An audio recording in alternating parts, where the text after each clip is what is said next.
नमस्ते, मैं हूँ रविंद्र गौतम और आप देख रहे हैं ब्लंटली स्पीकिंग। और हम चर्चा करने जा रहे हैं शेयर बाजार के ऊपर कि 30 दिसंबर से लेकर 3 जनवरी तक का शेयर मार्केट कैसा रहने वाला है। वीकली विश्लेषण करते हैं, साप्ताहिक विश्लेषण करते हैं सुभाष जी के साथ। और जैसा कि अब आप देख रहे हैं कि 2024 जा रहा है और 2025 आ रहा है, यानी कि ये जो शेयर मार्केट का जो वीक होगा, यहाँ पे 2024 और 2025 दोनों की हम ट्रेडिंग होते हुए देखेंगे। निफ्टी अगर हम पिछले वीक की अगर हम एक थोड़ा सा झलक देख लें तो 23,647 पे लोवेस्ट रहा और 23,938 का उसने हाई बनाया लास्ट वीक, और 23,813 पर फ्राइडे को क्लोज हुआ। और बैंक निफ्टी की बात करें तो 50,952 का लो था और 51,740 का हाई बनाया, 51,311 पर क्लोज हुआ। और जो सुभाष जी ने जो लेवल दिया था तो ऑलमोस्ट सभी लेवल उनके रिस्पेक्ट हुए हैं, क्योंकि निफ्टी देखें तो 23,200 का लेवल दिया हुआ था और 24,100 का हाई था। तो बैंक जो निफ्टी है वो उसी के बीच में रहा। बैंक निफ्टी का था 49,500 का और 91,500 के बीच की जो रेंज दी थी, तो 51,740 यानी कि 240 पॉइंट ऊपर गया था। लेकिन जो क्लोजिंग हुई है वो उसी रेंज में हुई, 51,311 पर। तो नेक्स्ट वीक कैसा रहने वाला है, 2024 और 2025 की ट्रेडिंग कैसी होगी, किस तरह का मार्केट रहेगा, क्या जो पीछे गिरावट आई थी वो अब जिस तरह से मार्केट ऊपर की ओर चला है, ये क्या बदस्तूर जारी रहेगी या क्या होने वाला है, ये सब हम आज सुभाष जी से जानेंगे। सुभाष जी, आपका बहुत बहुत स्वागत है। बहुत बहुत धन्यवाद रविंद्र जी। मेरा सभी व्यूवर्स को भी नमस्कार। नया साल का शुभकामनाएं। नया साल आने वाला है। जी सुभाष जी, वैसे तो मैंने देखा है कि जो दर्शक हैं आपका जो कार्यक्रम देखते हैं उनको ज्यादातर तो बस ये इंटरेस्ट होता है, जो ट्रेडर्स टाइप के लोग हैं, कि आप लेवल क्या सुभाष जी बताते हैं, बस वो रेंज के उसमें लगे रहते हैं। लेकिन बहुत सारे लोग इसमें ऐसे भी हैं जो आपके एनालिसिस को पूरा का पूरा विश्लेषण देखते हैं और समझते हैं। और मैं समझता हूँ कि विश्लेषण को ज्यादा गहराई से देखने की आवश्यकता है, क्योंकि इससे आप थोड़ा सा शेयर मार्केट को और अच्छी तरीके से समझ सकते हैं।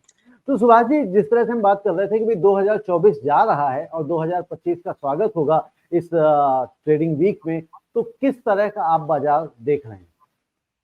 देखो रविंद्र जी, 2024 खत्म हो रहा है तो 31 दिसंबर के कुछ डेटाज होते हैं, जी या 24 के जो डेटाज हैं वो इम्पोर्टेंट होते हैं। और जी वो 31 दिसंबर को, जनवरी को, 3 जनवरी तक जो जो डेटाज डिक्लेयर होने वाले हैं उससे मार्केट का रुख बनता है, बिगड़ता है। दोनों बातें होती हैं। तो मैं इस पे फंडामेंटल और टेक्निकल दोनों पे बातें करूँगा। ठीक है। और जैसे आपने बताया कि भई कुछ लोग विश्लेषण को अंडरस्टैंड करना चाहते हैं और कुछ लोग सिर्फ रेंज में ही होते हैं। तो मैं सोचता हूँ जी आप जो अपना हेडलाइन बनाते हैं ना, तो उसमें जी रेंज दे सकते हैं ताकि किसी जिनको सिर्फ रेंज ही देखना है, तो वो जी उसी से ही देख लेंगे। और जो जी पूरा डिटेल में अंडरस्टैंड करना चाहते हैं, वो पूरी कमेंट्री सुन सकते हैं। पूरे कमेंट सुन सकते हैं। जी तो मेरे दिमाग में ये पॉइंट आया कि आप अपना जो हेडलाइन उसमें बनाते हैं, उसमें रेंज ही डायरेक्ट डाल दें, भई निफ्टी का रेंज ये है और बैंक निफ्टी का रेंज ये है। तो जी। उससे उनको सुनना भी नहीं पड़ेगा और रेंज मिल जाएगा। लेकिन और सुभाष जी, लेकिन मैं इसमें ये सोचता हूँ ना कि लोगों को शॉर्टकट क्यों दिया जाए, थोड़ा सा लॉन्ग कट नहीं, दिया वो जाए तो मैं ताकि वो मैं आपकी सीख भी सकें। लेकिन मैं आपकी बात समझता हूँ, बहुत सारे लोग हैं ना, जी सुनने में इंटरेस्टेड नहीं होते, बस उनको रेंज ही चाहिए। जी और जो मार्केट एक्सपर्ट होते हैं, जो उनको अंडरस्टैंड करना होता है, जो डीप में जाते हैं, वो पूरी जी बात सुनते हैं और क्यों मार्केट बढ़ेगा, क्यों घटेगा, क्यों कह रहे हैं कि घटना चाहिए, रेंज बाउंड रहना चाहिए। तो ये इस पे डिपेंड करता है। तो जी अगले वीक के लिए मैं ये बताता हूँ कि जी मार्केट में जैसे ये पिछले वीक भी आप देखोगे तो बिल्कुल रेंज बाउंड रहा है, क्योंकि बिल्कुल ठीक। हाँ, मार्केट में 23,600 और 23,900 के बीच में रहा, बिल्कुल ठीक है। मोर और लेस। जी तो 300 का पॉइंट में पूरे वीक घूमता रहा, ठीक जी है ना जी। और फाइनली 23,813 पर क्लोज हुआ। तो इसी प्रकार ये जो नेक्स्ट वीक है, इसमें भी कोई मेजर ट्रिगर नहीं है। कुछ डेटाज हैं जो कि गवर्नमेंट डिस्क्लोज करेगी, जैसे ऑटो सेल्स है। हम्म ऑटो सेल्स में नॉर्मली कॉमर्शियल व्हीकल्स और अपना ये टू व्हीलर और ये टू व्हीलर और पैसेंजर व्हीकल, इसमें ग्रोथ एक्सपेक्ट कर रहे हैं। जो एक्सपर्ट्स हैं, वो कह रहे हैं कि भई 10% से नीचे-नीचे ग्रोथ रहेगी, लेकिन ग्रोथ रहेगी। और जो कमर्शियल व्हीकल्स हैं, उनमें डाउनवर्ड हो रह सकता है या वहीं की वहीं रह सकता है या कोई ग्रोथ नहीं रहेगी। लेकिन ट्रैक्टर सेल्स में वो बहुत अच्छी उम्मीद में है। तो दैट मीन्स रूरल के अंदर उनको उम्मीद अच्छी है। तो एक तो ऑटो सेल्स की बात हो गई, एक इसमें लोन ग्रोथ और डिपॉजिट ग्रोथ, ये नंबर आएँगे, अ, जी। है नहीं? और पीएमआई के नंबर हैं, जैसे हुँ, मैन्युफैक्चरिंग पीएमआई के नंबर, वो डिक्लेयर होंगे। ओके, करंट अकाउंट डेफिसिट के नंबर डिक्लेयर होंगे, trade on account of trade, तो वो बड़े इंपॉर्टेंट नंबर्स हैं। तो वो 31 दिसंबर को होंगे, है नहीं? तो ये कुछ चीज़ें जैसे ग्लोबली भी अ, वी जो वीकली डाटा डिक्लेयर होगा यूएस का, जो वीकली क्लेम्स कितने हैं वो डिक्लेयर होगा। वहाँ का भी पीएमआई मैन्युफैक्चरिंग का डाटा यूएस का होगा, जापान का होगा, चाइना का होगा, यूरो ज़ोन का होगा 3 जनवरी तक, 2 जनवरी को होंगे बेसिकली ये डाटा। तो जी, ऐसे कोई भी डाटा जो है ना ग्लोबली या डोमेस्टिक, सारे डाटा बहुत इम्पोर्टेंट है। और इससे मार्केट का ग्लोबली यदि चेंज होता है तो ग्लोबली से इंडिया के मार्केट के भी सेंटिमेंट बदलते हैं। तो ये यदि कहीं पर पॉजिटिव है तो कोई भी ट्रिगर मिल जाएगा तो मार्केट ऊपर जाएगा, कोई भी नेगेटिव ट्रिगर मिला तो मार्केट नीचे जाएगा। नीचे तो जाएगा। ये इन सब चीज़ों पे डिपेंड करता है। लेकिन तो ये जो होगा, ये जो 2 तारीख को आएगा डेटा, उसके बाद ही होगा। 2 क्यों? मतलब ये 30 और 31, हाँ, 2 तारीख। मैं 3 जनवरी तक की बात कर रहा हूँ मैं सिर्फ। ये जी, सारी जी, चीज़ें 3 जनवरी तक डिक्लेयर होने की बात है। ठीक है। डेट डिफर है जैसे, है नहीं? तो 3 ये जनवरी तो फ्राइडे इम्पोर्टेंट, ही है।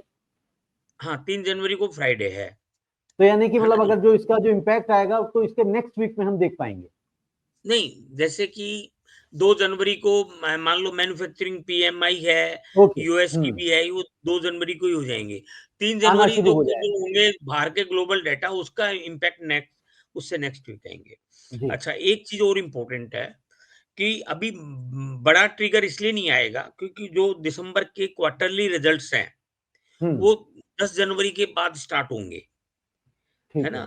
तो ये जनवरी के अंदर जो रिज़ल्ट डिक्लेयर होंगे क्योंकि अभी जो ना मार्केट के अंदर मार्केट इसलिए नहीं बढ़ रहा क्योंकि क्वार्टरली जो रिज़ल्ट्स हैं, सितंबर के वो खराब थे और दिसंबर के बहुत एक्साइटेड उम्मीद नहीं कर रहे।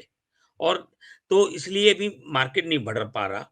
और 10 जनवरी के बाद से स्टार्ट हो जाएँगे रिज़ल्ट्स, तो उससे ट्रिगर होगा कि भी क्या होना है। और उसके बाद जो सेंटिमेंट है उस बजट के भी सेंटिमेंट बनेंगे, जो 1 फरवरी को होगा, तो 10 बिल्कुल, जनवरी के बाद बजट के भी सेंटिमेंट स्टार्ट हो जाएँगे। लोग उम्मीद करना शुरू कर देंगे बजट में क्या आया है।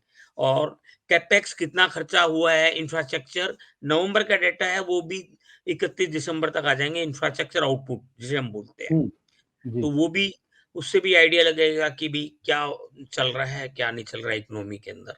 तो ये डाटा बहुत इम्पोर्टेंट है। तो अभी आपको मैं रेंज बता दूँ या आप कुछ फर्दर आपका तो क्वेश्चन है? हाँ, मैं एक और, जैसे आपने बजट की हाँ, बात करी जो आने वाला है 1 फरवरी को, तो क्या उसको देखते हुए भी मार्केट में सेंटिमेंट पॉजिटिव देखे जा सकते हैं? मतलब लोग क्या है पोज़ीशन कि बनानी शुरू कर सकते हैं क्या? देखिए जो लोग पॉलिटिकल स्टेटमेंट्स प्राइम मिनिस्टर की, फाइनेंस मिनिस्टर्स की या इंडस्ट्री एसोचैम, फिक्की, सीआईआई, है नहीं? उनकी क्या बातचीत चल रही है, क्या किससे मीटिंग चल रही है, क्या मीटिंग के अंदर इंडिकेशंस मिल रहा है, क्या सर्वे कह रहा है, क्या इकोनॉमिक सेक्रेटरी से कोई इंडिकेशन मिलता है, उनके डिस्कशन से लोग रोज डेली न्यूज़ आती है नहीं? तो उससे क्या है कि वो बजट के अंदाज़ा लगाना शुरू कर देते हैं और हुँ, काफ़ी एक्सपर्ट्स तो काफ़ी 80-90% तक करेक्ट होते हैं कि भई इस बार ये होगा। तो वो जो एक्सपर्ट्स लोग हैं, वो अपना सेंटीमेंट अभी से निकल के आने शुरू हो जाएँगे। फ्रॉम 1 जनवरी से आप कह लें या मतलब अभी से ही स्टार्ट हो जाएँगे। तो उससे मार्केट में व्यू बनते हैं और उसके हिसाब से मार्केट आगे तेज़ी-मंदी चलती रहती है, वोलेटिलिटी बनी रहती है। तो ये जी। एक कारण होता है और अ, मार्केट के अंदर क्योंकि 2 ही तरह के हैं, एक तो फंडामेंटल क्या है और टेक्निकल क्या है। फंडामेंटल में डोमेस्टिक फंडामेंटल क्या है और ग्लोबल फंडामेंटल क्या है। जैसे अभी हम मार्केट एक ये भी है कि जो फेड ने ज़्यादा रेट कट नहीं करेंगे। है नहीं? तो वो भी नेगेटिव बना हुआ था। डॉलर इंडेक्स बढ़ रहा है, करेंसी हुँ, हमारी डाउन हुई है ना? तो ये अभी ये फंडामेंटल के नेगेटिव्स हैं, क्योंकि वीक हो रही है हमारी करेंसी। 85 81 तक चला गया था, 85 रुपए 81 पैसा पर डॉलर हो गया था। क्रूड ऑयल के प्राइसेस क्या रहेंगे, उसकी उनके डेली डे टू डे में ये सब फंडामेंटल के कारण है। और मार्केट में दोनों इम्पोर्टेंट है, फंडामेंटल और टेक्निकल। टेक्निकल में जैसे वीआईएक्स है, वॉलेंटरी इंडेक्स, ये जी, 14 से नीचे है, जो कि बुल को सपोर्ट करता है ना? 13 के आसपास है, वो बुल को जी। बहुत सपोर्ट कर रहा है। इस टाइम पे वीआईएक्स 13 से नीचे है। रिलेटिव स्ट्रेंथ इंडेक्स 50 के आसपास है। हुँ, और तो ये जो टेक्निकल चार्ट है वो बियरिश और साइडवेज ये उसको बताते हैं, तो थोड़ा कॉन्ट्राडिक्टरी भी है। तो मार्केट जो है वो फंडामेंटल और टेक्निकल दोनों को फॉलो करता है। दोनों को फ़ॉलो करता है। सुभाष जी एक चीज़ और इसमें बताइए हम लेवल पे जाएँ, जो अभी ये फॉरेन रिज़र्व का एक डेटा आया कि पिछले 6-7 महीने में ये फॉरेन रिज़र्व सबसे लोवेस्ट स्तर पे है, तो इसको किस तरह से शेयर मार्केट देख रहा है? देखिए, ये भी फ़ॉरेन एक्सचेंज रिज़र्व्स का भी डेटा रिलीज़ होगा। जैसे जी, 648 बिलियन यूएस डॉलर हमारा अभी जो लास्ट डिक्लेयर किया हुआ है, उस पे है और हाईएस्ट हमारा सितंबर में रहा था 703 ये ट्रिलियन यूएस डॉलर, है ना? जी, 703 बिलियन यूएस डॉलर और उसको घट के अब 648 तक आ गया है। क्योंकि इसके पीछे कारण क्या है, एफपीआई की जो सेलिंग चल रही है, जैसे एफपीआई की ये मैं आपको फिगर बताता हूँ, जी, इस वीक हुई है 6,323 करोड़ की एफपीआई की सेलिंग हुई है इस वीक के अंदर और ओके। दिसंबर में 10,444 करोड़ की कैश मार्केट की फिगर बता रहा हूँ और कैलेंडर ईयर में 2,97,000 करोड़ की हुई है सेलिंग हुँ, और इनकी है ना उसमें प्राइमरी मार्केट में बाइंग भी चल रही है, वो अलग ओके। है ना? और डीआईए की डोमेस्टिक इंस्टीट्यूशन की 10,928 करोड़ की इस वीक में बाइंग हुई है और दिसंबर में 27,474 करोड़ की बाइंग हुई है और कैलेंडर हुँ, ईयर में 5,20,000 करोड़ की बाइंग हुई है और डॉलर इंडेक्स 108.06 है। हुँ, तो मतलब अब ये सारे पॉइंट्स को दिमाग में रख के और एस्टिमेट करके मैं आपको अपना वो व्यू बताता हूँ कि मार्केट नेक्स्ट वीक क्या रहना चाहिए क्या और रहने वाला है? हाँ, इस पे कुछ असम्पशन लेता हूँ कि भई पीएमआई इंडेक्स जैसे 57 जैसे प्रोविज़नल डाटा है दिसंबर का। जी, पीएमआई इंडेक्स मैन्युफैक्चरिंग का HSBC PMI index provisional data जी, 57.6 का है जब दिसंबर का। नवंबर में ठीक है। ये 56.8 था, हुँ, तो ये बेटर हुआ है। अब फाइनल इसका डिक्लेरेशन 2 जनवरी को आएगा। 2 जनवरी को आएगा। तो हुँ, अब लेवल की अगर हम बात करें कि जो नेक्स्ट वीक के आप शेयर करने जा रहे हैं, वो इन सब है। चीज़ों को देखते हुए कैसे रहने वाले हैं? देखो निफ्टी 50 23,813 पर क्लोज़ हुआ है, तो जी, मैं समझता हूँ 23,500 और 24,500 के बीच में ही रहेगा, है नहीं? 23,500 और और 24 24,500 24,500 ओके। ये इसके बीच निफ्टी में का ही आप रहना चाहिए ओके पूरे और वीक। बैंक निफ्टी का बैंक निफ्टी 51,311 क्लोज़ हुआ था, जी, तो 50,500 और 52,500 के बीच में रहना चाहिए। 50,500 और 52,500 के बीच में रहना चाहिए। तो यानी कि आपने जो नेक्स्ट वीक का जो एक्सपेक्ट कर रहे हैं रेंज, निफ्टी 23,500 से लेकर 24,500 के बीच में रहने की आप उम्मीद जता रहे हैं, और बैंक हाँ जी, निफ्टी 50,500 से लेकर 52,500 के 5 बीच में रहने की उम्मीद जता रहे हैं। क्योंकि हाँ, अच्छा इसने हाई जैसे भी जैसे हमारा लास्ट वीक 51,740 का बनाया था। हाँ जी, अब जी। जैसे मैं आपको बताता हूँ जैसे एक्सटर्नल डेट है हमारा, हम्म। इसकी फिगर क्या है, ये भी डिक्लेयर होगी, है ना? जी। इसी पीरियड में 31 दिसंबर को। तो ये चीज़ें डेट घटता है, बढ़ता है, बहुत सारे फैक्टर्स हो जाते हैं।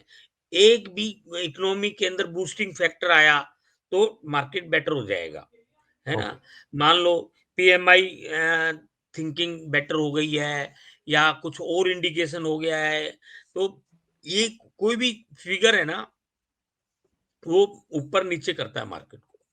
तो हम्म। मैं अभी जो अपना एस्टिमेट करके उस हिसाब से मैं आपको बता रहा हूँ ये। जी। तो ठीक है सुभाष जी, आई थिंक बड़ा क्लियर है जो आपने शेयर की हैं चीजें। और भी जो हाँ जी। चीजें पूछना चाह रहा हूँ, बट मुझे लग रहा है कि जो डेटा और आ जाएगा नेक्स्ट वीक, तो उसके बाद अगर हम उस पर और डिस्कस करेंगे तो और ज्यादा बढ़िया बात हो पाएगी। हाँ, मतलब ये बहुत ज़्यादा हैपनिंग वाला वीक नहीं है, क्योंकि जी।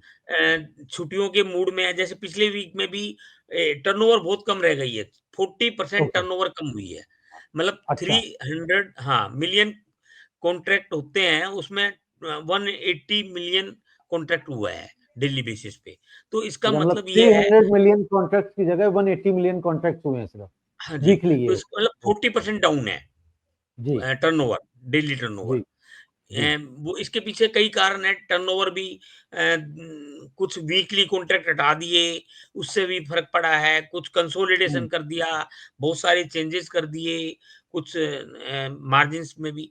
तो क्या होता है कि छोटी-छोटी लॉट चीज़ें साइज भी भी लॉट लॉट साइज भी अभी निफ्टी का इन्होंने चेंज कर दिया।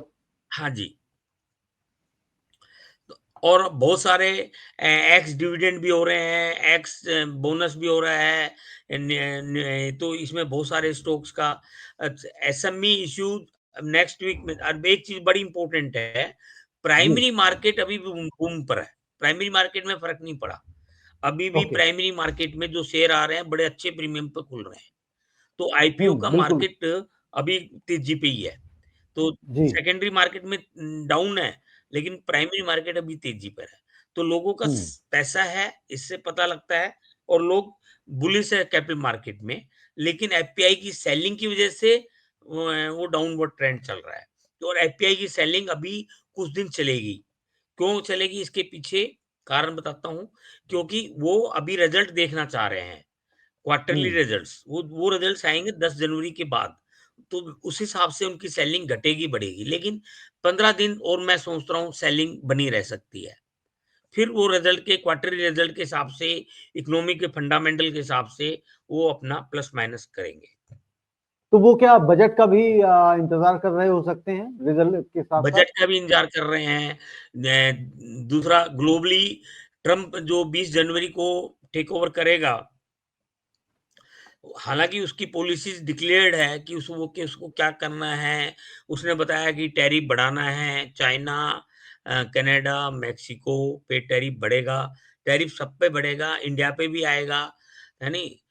वो वहाँ पे टैक्स में रिबेट देगा, इनकम टैक्स वग़ैरह में, जी। है ना? और हाँ, और तो इन्फ्लेशन बढ़ेगा, और बॉन्ड रेट बढ़ रहे हैं 4.62। बॉन्ड रेट से भी मैं फ़र्क पड़ता है। डॉलर इंडेक्स बढ़ रहा है, तो इन्फ्लेशन भी थोड़ी-सी बढ़ेगी। तो इंटरेस्ट रेट इसलिए कम नहीं होंगे, क्योंकि वहाँ पे जो उनका जो टॉलरेंस लेवल है 2% इन्फ्लेशन का, वो हम्म। इन्फ्लेशन इसकी वज़ह से बढ़ेगा। Import okay. उनका महँगा होगा यूएस में, तो उसकी वज़ह से इन्फ्लेशन बढ़ेगा। इसलिए रेट कट की भी संभावना कम हो गई, 4 से 2 पे ला रहे हैं। और ये सारे पॉइंट्स हैं। तो यूएस का मार्केट भी ऑब्ज़र्व होने वाला है 20 जनवरी के बाद, वो पॉलिसीज़ किस तरह से करते हैं, और इमिग्रेशन पॉलिसीज़ में वो चेंज करेगा, उस पे भी हम्म। है। तो ये सारी फैक्टर्स हैं। वो उसकी जो जियोपॉलिटिकल में भी वो चाहता है कि यूक्रेन रशिया का वार को वो उसको रोक दे, इधर रोक दे। इज़राइल और इधर इसके वार को भी इराक। रोके। तो जी। हाँ, इराक हाँ। ईरान। तो हाँ, सॉरी, बिल्कुल ईरान। ठीक कह रहे हैं आप सुभाष जी। हाँ, तो यानी कि इन सब चीज़ों को भी हमें देखना पड़ेगा, ट्रैक करना पड़ेगा उसके बाद। और इस तरह से जो आप बात कर रहे हैं, मुझे लग रहा है कि मार्केट कहीं फरवरी में जाके कहीं सेटल होता हुआ या रफ्तार सही तरह पकड़ता हुआ दिखाई देगा, अगर सब चीज़ें पॉजिटिव रही तो। हमने पॉजिटिव नेगेटिव तो चलते रहेंगे, लेकिन एक फैक्टर बढ़ने से, घटने से ट्रिगर तो कोई भी चीज़ का कर सकता है। जैसे हुँ, क्वार्टरली रिज़ल्ट बढ़िया आने शुरू हो जाएँ, लेकिन बहुत जी, ज़्यादा बेटर की उम्मीद उम्मीदें इसलिए नहीं नहीं है। है। हाँ, हुँ, कि कैपिटल एक्सपेंडिचर भी और प्राइवेट कैपिटल एक्सपेंडिचर ये बहुत ज़्यादा नहीं हुए हैं, और ऑटो सेल्स से भी, और जो लोग एक्सपर्ट्स हैं उनकी थिंकिंग यही है कि third quarter will be better but not very good, है ओके। ना? और इसी बेटर प्रकार then fourth previous quarter one है दे ना? Are expecting good good quarter. Okay, तो ओके। ठीक है, बिल्कुल ठीक है। अगर फोर्थ क्वार्टर भी अच्छा निकल के आ जाएगा तो फिर यानी कि फिर तेज़ी हम बड़ी देख सकते हैं। हाँ, और हमारी अभी इकोनॉमी में जो आरबीआई भी 6.5% से ज़्यादा एस्टिमेट नहीं कर रहे। सारी फिगरें जो आ रही हैं 6% और 6.5%, पौने 7% तक आ रही है।